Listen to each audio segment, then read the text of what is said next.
Good morning to all of you. In last lectures, we have discussed the various aspects or the various facilities that are required for the manufacturing of the sterile dosage form, under which we have discussed regarding the facilities that we are required, like areas, different areas we have seen, aseptic area, clean area, manufacturing area, and depending upon the classifications, we have discussed in details what are the requirements for the manufacturing as well as the feeding, sealing, and the packaging of sterile formulations. In today's and the upcoming lectures, we'll discuss about the types of parenteral formulations, in which there are two types of parenteral formulations, which are called as the small volume parenterals and large volume parenterals. As we know, there are various types of parenteral formulations which are available in the market, like some are nutritional supplements, some are the antibiotics, some are the injectables, some are the steroids are there. So to deliver those doses form or to deliver that injectables, we required we cannot administer that particular formulations in large amount or that is small amount. So that's why these particular parenteral formulations or the parenteral products, these are divided into two main categories, that is small volume parenterals and large volume parenterals. So what is parenteral formulations? So the parenteral formulations, these are sterile pyrogen-free preparations which is intended for the administrations by the injections under or through one or more layer of the skin or the mucous membrane, that we have already discussed what the definitions of the parenteral formulations.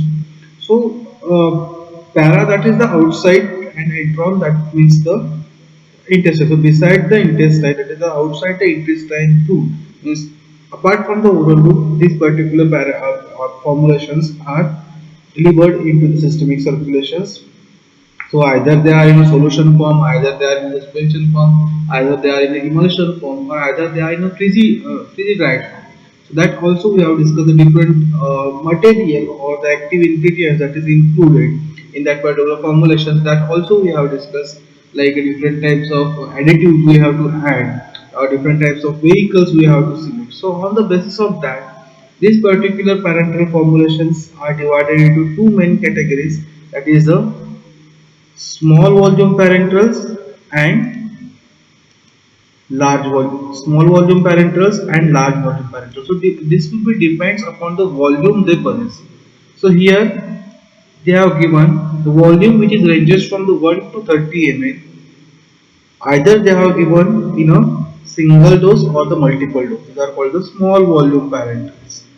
And also the volume which is ranges from the 100 to 1000 ml, which will be given as a single dose with a specific time interval, they have called as a large volume parenteral. Now, what includes under the small volume parenterals and what includes under the large volume parenterals? But here we have seen they have given the range of 1 to 30, but as per the USP, they have said that an injection that is packed in a container which is labeled as containing 100 ml or less, that are called as a small volume parenteral, means those formulations which is having the volume range from the 1 to 100 ml, they all comes under the small volume parenterals. So all the sterile product, we can say, that which are packed in vials, in ampoules, in a cartridge, or in a syringe, or in a bottles, or any other container which is having the volume less than 100 ml,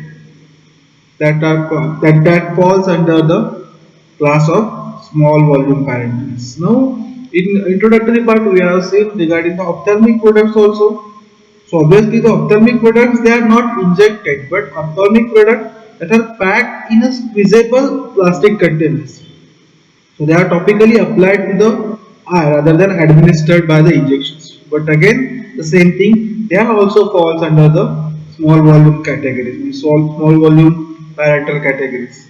As as we know, the container size is less than 100 ml, so that falls under the small volume parentals. So small volume parenterals like aqueous solutions are there. There are some suspension formulations are there. There are some emulsion formulations are there. We'll discuss in details about these three formulations. Along with that, one more important formulation, that is the freeze dried product. So freeze dried product is what? They have to reconstitute before the use of that particular formulation. So small volume parenteral aqueous solutions that can be administered by the IV route because of the local irritations will be there. So there are various formulations methods are there, or we can say there are various additives are also required to formulate those injections and all those small volume parenteral. In today's lectures, will mostly focus on a small volume parental. In large volume parentals, we discuss in later on. So in this particular small volume characters, what basically products are included, like biological products are there, some radiopharmaceutical products are there, some diagnostic agents are there, some liposomes and lipid products are there. So that all small volume, that name itself gives the classifications. Means like those are the formulations. Simply think we can say those are filled in ampoules, vials, which is having obviously they have the capacity to take the volume up to the 30 to 50 ml max to max. There are some pre-filled injections also that they are also comes under the small volume parenterals. So basically, if you see the advantages of using the small volume parenteral, is that it will give the quick onset of actions. We have discussed in routes of administrations how intramuscular or how intravenous or how subcutaneous route they will produce the actions. So it will have the quick onset of actions, and this can be used for the emergency situations. And as we have discussed already, the advantages of parental, so that same advantages will be there, like those drugs which is not suitable for the oral route that can be administered to the this particular small volume parenterals, or those are the unconscious patient or the vomiting patients. For those persons, we can use these small volume parenterals. But along with that, there are some disadvantages also. The pain will be there on injection sites.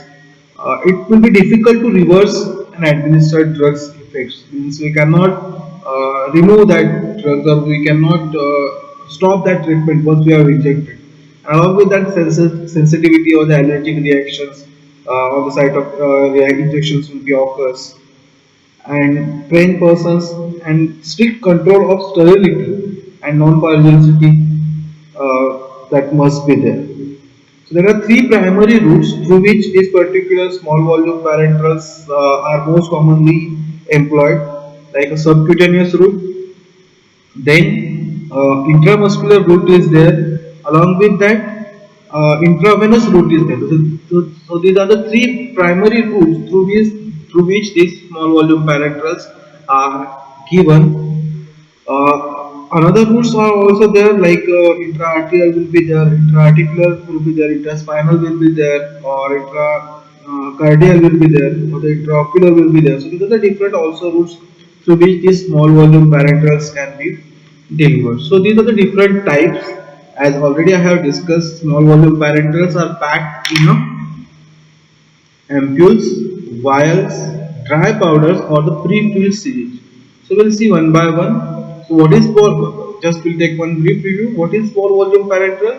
These are the formula. These are the preparations as per the USP or an injections that is packed in a container which is labeled as containing 100 ml or less. So that are called as a small volume parenterals.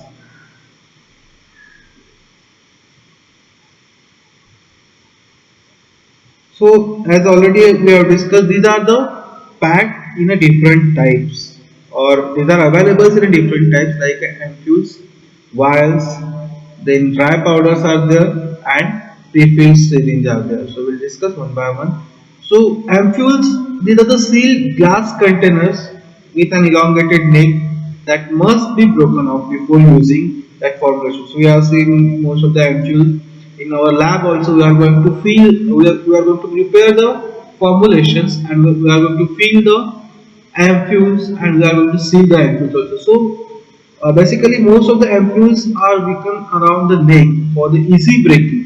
So this will have colored band around the neck also. So if you see the ampule specifically which contain one round band, so where we have to break that ampule to withdraw the sample from that particular containers.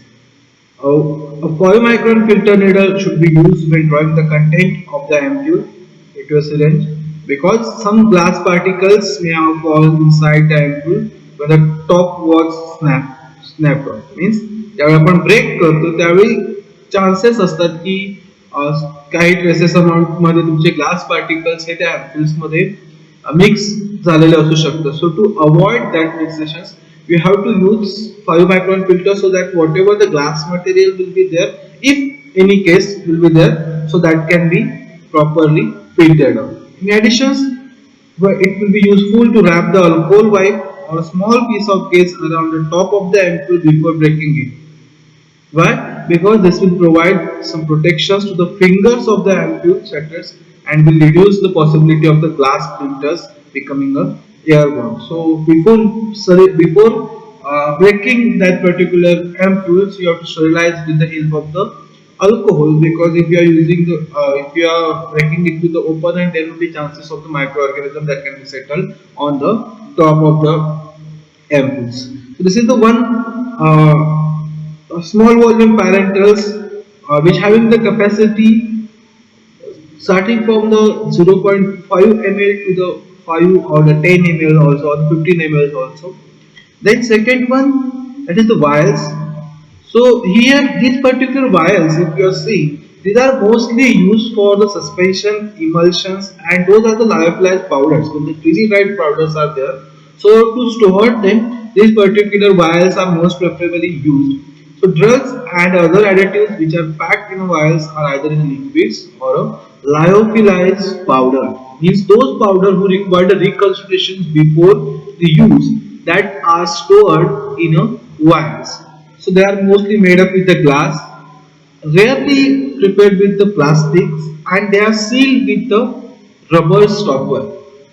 Whilst जर आपण बघितलं असतील तर त्या rubber स्टॉपरनेच त्या particularly close केले जातात. So we have seen under the containers also what are the advantages of glass, plastic, and what are the different tastes for the rubber stoppers also. Then a needle is used to add a needle is used to add content to or withdraw content from the vials. Means this is the set which contain one vial plus one water for injections vial plus WFI will be there, and along with that it contains one injection.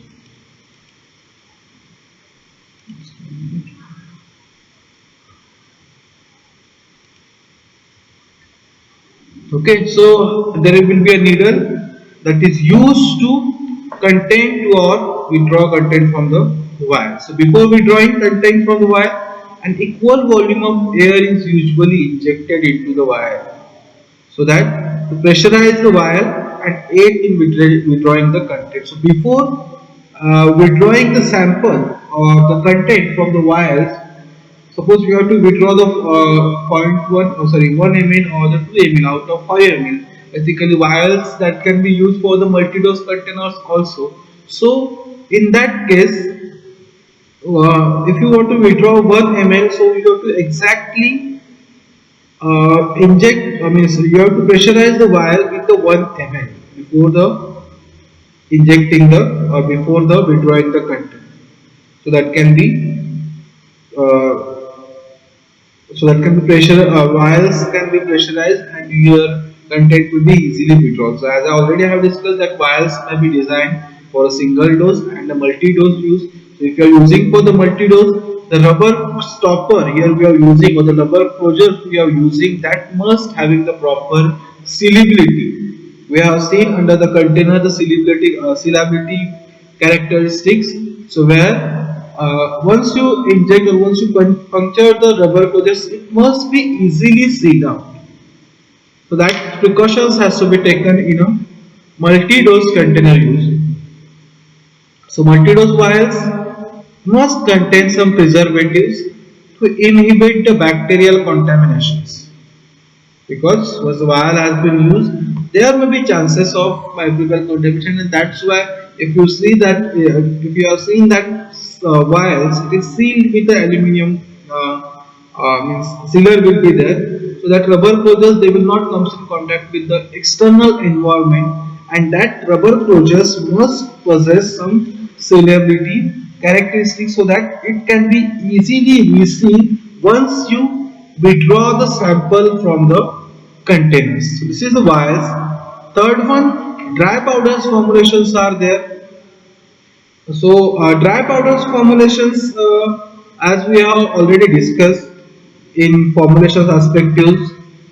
So in a dry powder formulation of the freeze-dried products, so these are the lyophilized or the freeze-dried powders that must be reconstituted with the help of some suitable solvents to make a liquid formulation before being withdrawn from the vials. Just now I have explained regarding these. These are the freeze-dried product. So they require some aqueous solutions to reconstitute themselves. Means either they are in a powdered form, either they are in a crystal form, or either they are in a specific suspended form will be there. So they require some reconstituted water. As a most of the time they are using the water for injection, but some suitable solvents are also there to make a liquid formulations before being withdrawn from the vials. So some drugs which are not stable in liquid form, so these drugs are put into the powder form and reconstituted just prior to the use. So those solutions which are intended to be freeze dried or the dried powder, they must be aqueous. For the drying process involves the removal of water for the sublimation purpose. So, so basically, that particular formulations must reflect the characteristics that to be imparted to the solid residues like cake after drying, and those require the solutions for the reconstitutions at the time of the use. So these are fall under the dry powder characteristics. So there are various solvents that might be used to reconstitute the dry powders. The most common solvents, as we all know, that is sterile formulations, sterile water for injections, bacteriostatic water for injections, and sodium chloride injections. That is most commonly used for the sterile or for the reconstitution purpose. Basically, the nature and the amount of solids that is in that particular dry powder, so that is determined basically on the basis of the three factors. First thing, the eutectic temperature of the frozen solutions, then the rate of the thermal and the vapor transfer through the product during the process of the drying, and last one, the rate of solutions of the product during the reconstitutions. So the percentage of solids in a basically freeze dried products, it should be between 2 to 25%. Most of the base salts that are providing the uniform crystal size, uniform colors and the textures, physical strength and the rapid reconstitutions are mostly monobasic or the dibasic sodium phosphate salts are there. Sodium chlorides are most commonly used, but when they are used in a alone, the cake that will forms that will shrink in a volume and appear a crusty and a crumbly. Yeah.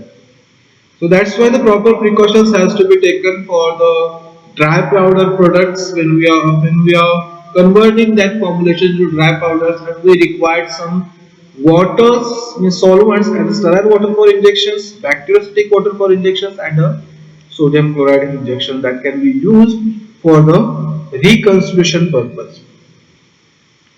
Fourth one categories under the small volume parenteral, it is the pre-filled syringe. Sorry,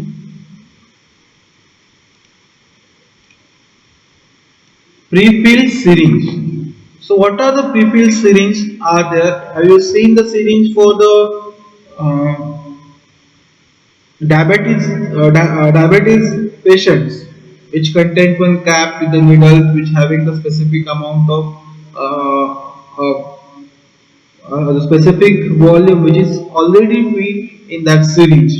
So this pre-filled syringe, it consists of the syringe which are pre-filled with the drug solutions. That name itself gives pre-filled with the drug solution. So it should not we should not require to withdraw the sample from the containers. They are already filled in a specific they are already filled in a containers, so they have to directly inject or directly use for the injection purpose. So there are two varieties of prefilled syringe. One type is cartridge type package, which is single syringe and a needle unit, which is to be placed in a special holder before it is used. Once the syringe and needle unit is used, they are discarded, but the holder is used again with the new unit.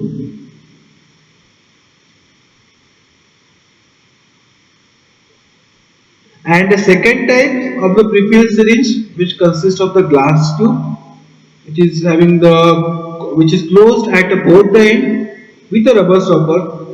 So the prefilled tube is placed into a specifically designed syringe that has a needle which is attached to it. And after using this type of prefilled syringe, all of the pieces are discarded. So these are the two types of syringe are there. One which contain the cartridge type of syringe, which contain one syringe, single syringe and a needle unit, which is to be placed, which is having a special holder. So that special holder can be reused here once you carried out the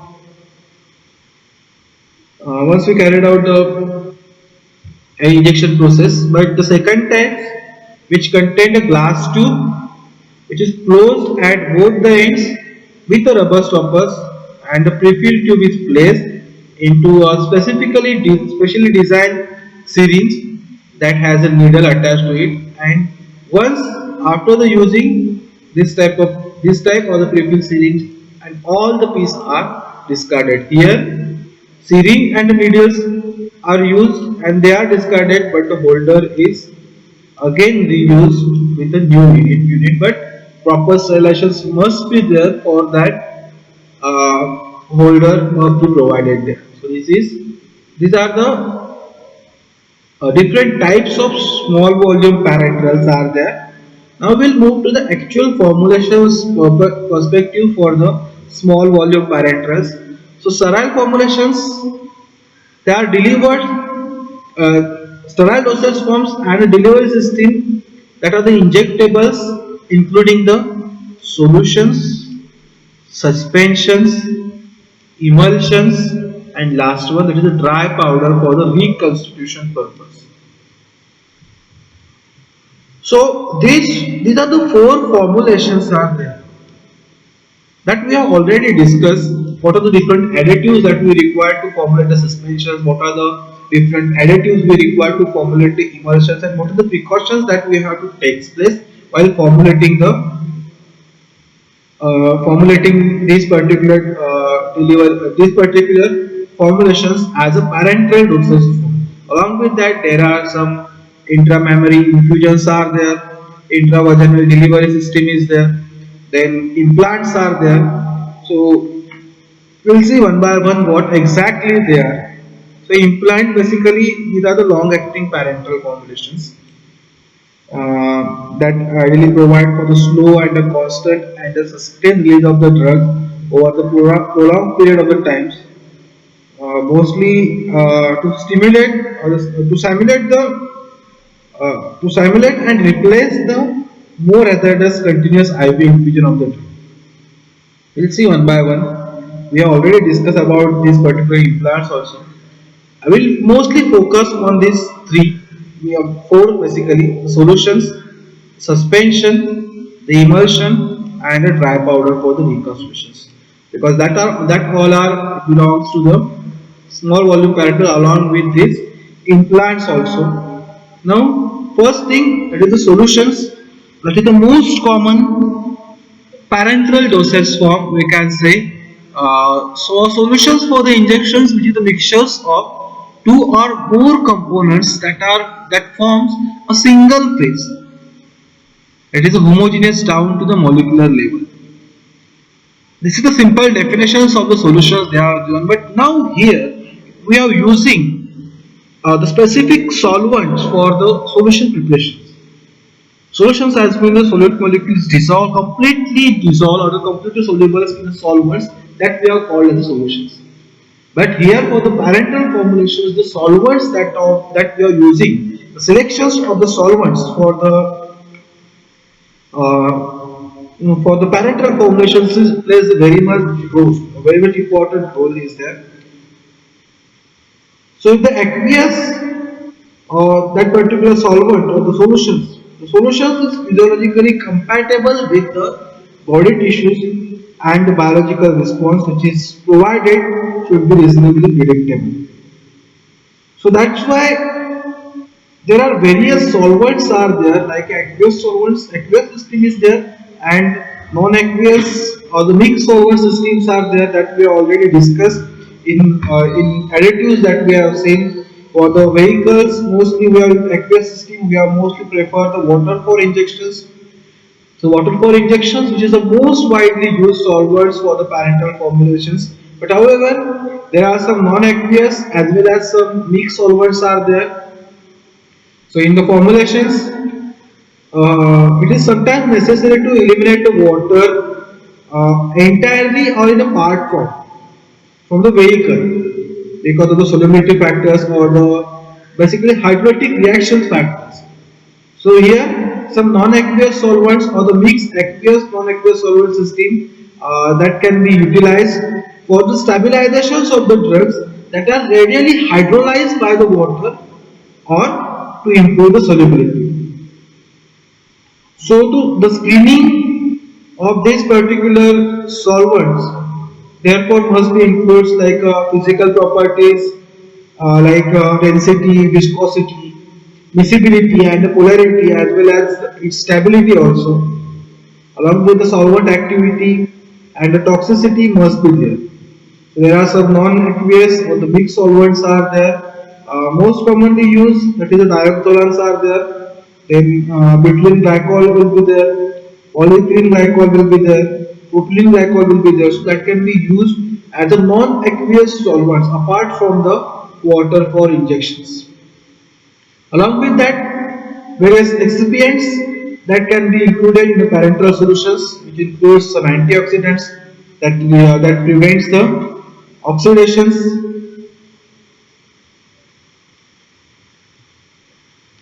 So, by some reducing agents are there, or by the blocking the oxidative chain reactions, they provide the antioxidant properties. Antimicrobial agents are there. As we know, the pyrogen 3 formulations we have to prepare, so there should not be any contaminations of the microorganisms. So that's why antimicrobial agents are included. Some buffering agents are there. So these buffers, as we already discussed, but we'll discuss in short, the buffers that can be added to maintain the required pH for the most of the products. Because as change in the pH, they may cause the significant alterations in their rate of degradative reactions. So changing pH may occur during the storage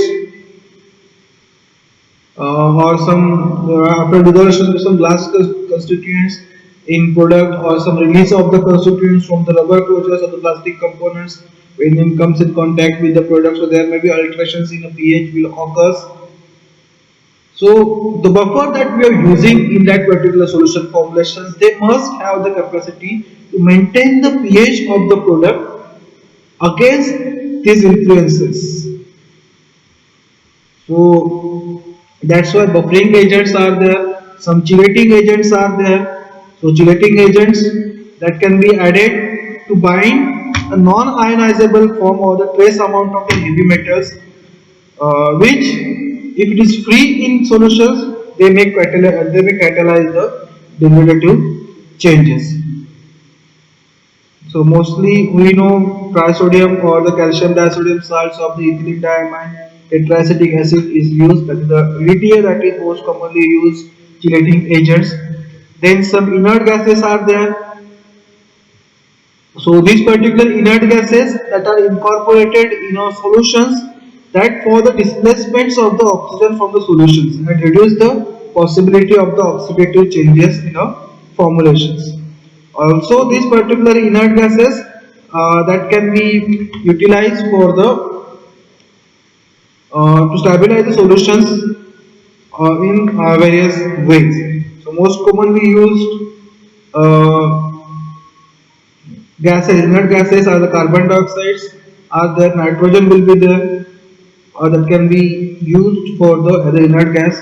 Some substances that can be added for adjusting the tonicity. So the tonicity adjusters are there, tonicity contributors are there. So this tonicity contributors, these compounds contributing to the isotonicity of the products, which reduce the pain of injections in areas with the nerves endings. So there are various agents are there, simple electrolytes like sodium chlorides or sodium salts and some non-electrolytes like glycerines and lactose that are most commonly used as tonicity contributors. So we have seen how the hypertonicity and the hypotonicity can affect on RBCs. So we cannot consider the preparations, we cannot consider to be the isotonic until it has been tested in a biological system. So there is a hemolytic system. So we have to carry it out using the RBCs, and depending upon that you have to adjust the tonicity of your formulations, because the solutions must be isotonic. It should not be hypertonic and it should not be hypotonic. So that's why the density adjusters are there. So these are the different additives that we have added, like antioxidants, antimicrobial agents, buffers, chelating agents, inert gases, and some tonicity adjusters are there. So that also we have discussed in details about each and every ingredient or the additives in a formulations consideration. So I will not go in details about those, but still I have explained the functions of each and every ingredients here. Now mostly antioxidants that maintain the product stability by preferentially oxidize over the shelf life of the products. So as we all know, antioxidants to protect the therapeutic agent which are the susceptible to the oxidations, basically during the storage conditions or during the sterilization process. There are two ways by being preferentially oxidized, means by acting as reducing agents and thereby gradually used, and by blocking the oxidative chain reactions. So there are some compounds that is having some synergistic effects also. So that can be increase the effectiveness of the antioxidants. Basically, those acting by blocking the oxidative reactions, like tocopherol will be there, or some acids are there. Citric acid will be there, citric acid will be there, ascorbic acid will be there, or the phosphoric acids are there. So that can be used as a antioxidants in the solution formulations. Then as antimicrobial preservative, which inhibits the growth of any microbes that are accidentally introduced, while preservatives, while being withdrawn from the multiple dose bottles and act as an adjunct in aseptic processing of the product. Buffers that are necessary to maintain the both solubility of the active ingredient and the stability of the products by maintaining the pH, chelating agents that are added to the complex and thereby inactive metals like copper, iron, zinc, will generally catalyze oxidative degradations of the drugs that can be from the complex methylating agents. There are some inert gases that are used to displace the air in solutions and enhance the product integrity of oxygen sensitive drugs. So, failure to adjust the tonicity of the solutions can result in the hemolysis or the cleanations of the erythrocytes when hypotonic or the hypertonic solutions will occur. So that's why the isotonicity must be adjusted, or isotonicity of the formations is achieved by including the tonicity adjusting agents. So injectable formulations that must be sterile and free of pyrogens. So pyrogenic substances that are primarily lipid polysaccharides which are derived from the microorganisms, with those products by the gram-negative bacilli generally being most potent. So injectable solutions that are very commonly used and aqueous solutions given through the IM means intramuscular route, which results in an immediate drug absorptions and which will provide the precipitations at the injection sites that will not occur. So this is regarding the solution systems. The remaining suspension and emulsion formulations for under the small volume parenterals that we'll discuss in a next lecture.